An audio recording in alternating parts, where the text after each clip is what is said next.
It's 3 a.m. The house is quiet, but your mind is a crowded city street buzzing with replays of yesterday and pre-plays of tomorrow. Sounds familiar? What if the secret to silencing that noise wasn't some complicated new trick, but a timeless one? There's an ancient prophet and a modern brain scientist who both point to the same hidden power switch for your mind. One you could flip in less time than it takes to brew your morning coffee. Stay with me now because we're about to blend biblical scripture with cutting-edge neuroscience to forge a calm that you could carry in your top pocket. Life is always moving, like waves on the ocean. Some rise gentle, some crash hard, but every wave carries the chance to begin again. I'm Vanessa, and welcome to Waves of Change, a space for mindset, mindfulness, and the things that truly matter. Together we'll pause, breathe, and remember, you're never too late, and your peace is never too far.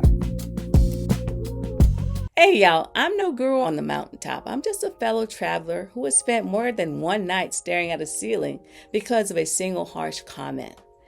I'm in the trenches with you, but my passion is collecting tools that work, and together, we're going to weave these durable threads of brain science and scripture into a safety net for when life's high wire act gets a little wobbly. No clinical jargon, no vague platitudes, just a practical toolkit you could use the next time a headline or a harsh conversation tries to hijack your peace. So what's the first tool of this kit? It starts with understanding what that jolt of anxiety really is. That jolt of anxiety isn't a character flaw. It's the smoke detector of your soul. It's designed to be loud and annoying to get your attention. Your amygdala, the brain's alarm system, sends out emergency flares the moment things feel uncomfortable or unstable. That's just your wiring, not a sign you're broken or flawed. The prophet Elijah had that same alarm system. As told in 1 Kings 19:4, right after a world-changing miracle, he heard one threat and ran for his life, collapsing under a tree and praying for it all to end. Same alarm, different millennium. Let's call that feeling for what it is, a signal, not a sentence. It's data, not a verdict. Acknowledging that signal is step one. But what do you do when that alarm is blaring? Step two is having a game plan. A powerful mental model for handling stress is PAR, P-A-R, prepare, accommodate, and reframe.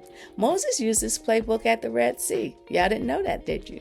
In Exodus 14:3, he prepared by telling the people, stand still.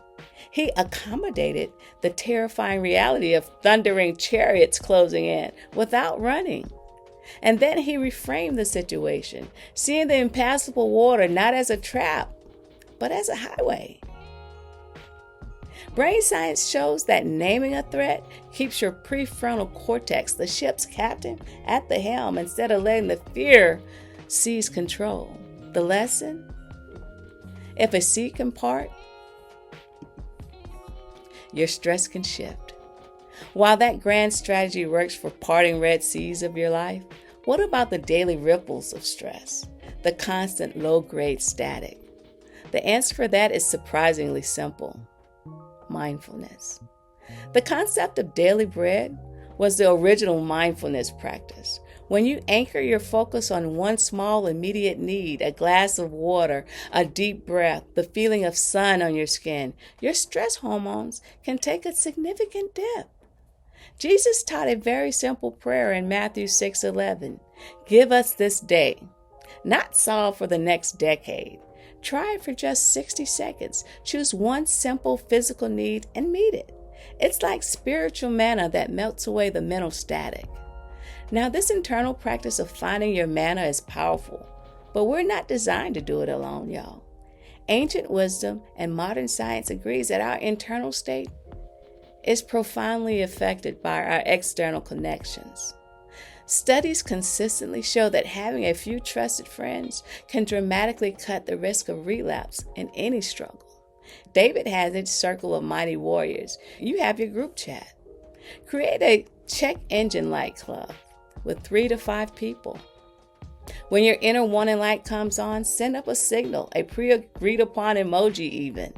No long explanation needed. It's not about getting advice. It's about having a human ballast.